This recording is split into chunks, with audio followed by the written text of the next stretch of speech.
This video has been brought to you by My Extraordinary Productions. Click the link in the description below. Crowdfunding is a great mechanism for getting some productions put together, but I have yet to crowdfund for any of my own projects, and here is why I haven't done it yet.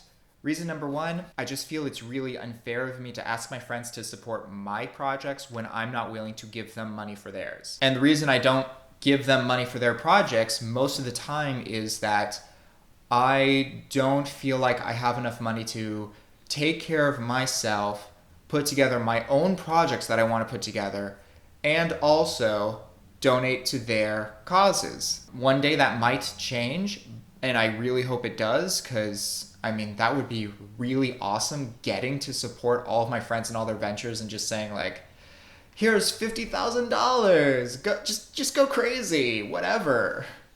That would be so awesome, but that's just not my life at the moment. In order for a crowdfunding campaign to work out, you either need to have a massive audience where you've got this many people in your audience and this many will donate and that's going to be enough to support you, or you need to have really tight-knit relationships with friends and family members who are willing to support your project. A lot of my friends are actors and they are asking for money so they can put their own projects together.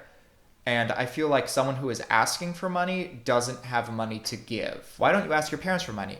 Well, my parents have done so incredibly much for me already, I cannot ask them for money. My problem with using the extended family is that a lot of people who make that suggestion have a certain dynamic, which is great for you, but is non-existent for me, and therefore it's just not an option. Look, it's just really hard for me to ask someone for money when I feel like they cannot give it to me. But if you would like to prove me wrong, which you're more than welcome to do, you are more than welcome to PayPal or Venmo me some cash. I just don't currently have a project that I want to spend all of my social favors on. I just don't have anything that big at the moment. I like to equate it to a coupon for 20% off.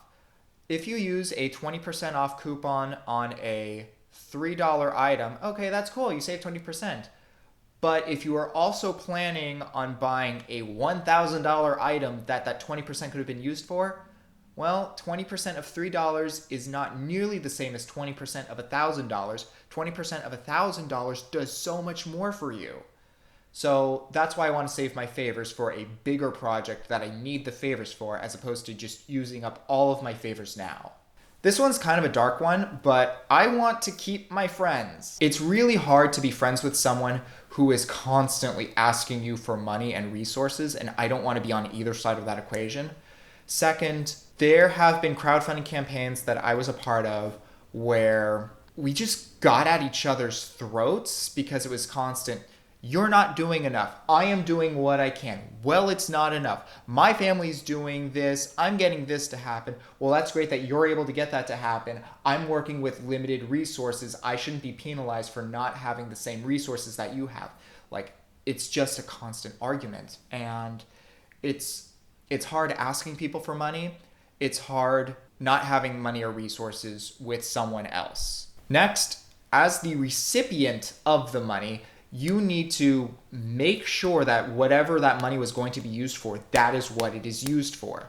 That if you said, I am going to produce a film for this much money, it better happen that way and it better happen well, because otherwise, why did all these people donate to you? And that's very stressful. And if you can't make that happen, it's very logical that you would lose a lot of friends in the process. Finally, it's almost cheaper being a bootstrapper. The average crowdfunding campaign lasts about a month, so you are working for that month on the crowdfunding.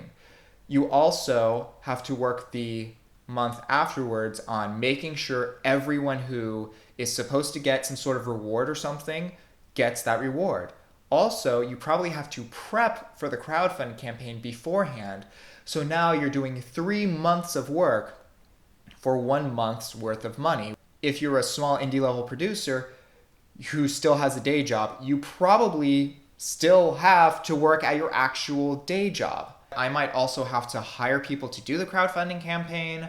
I would really do a horrible job at my actual job, and then that would cost me money somewhere else. Quality of life wise, if you have the time, it might be more practical, feasible, easier even to save a little bit on the side and do that over the course of several months and then spend all of it at one time than to try to raise all of it at one time. Depending on how you look at it, it's ironically cheaper to be a bootstrapper and do it yourself. Now, one day I may decide to crowdfund for a project, and when that day comes, I hope I'm able to hire it out to someone who will do an amazing job and save me money and totally be worth the expense. God, when I actually do finally crowdfund, I'm still going to find a way not to crowdfund. That's everything for today. Thank you so much for watching. Be sure to like and subscribe and comment with your questions below. Thanks a lot, and I'll see you next time.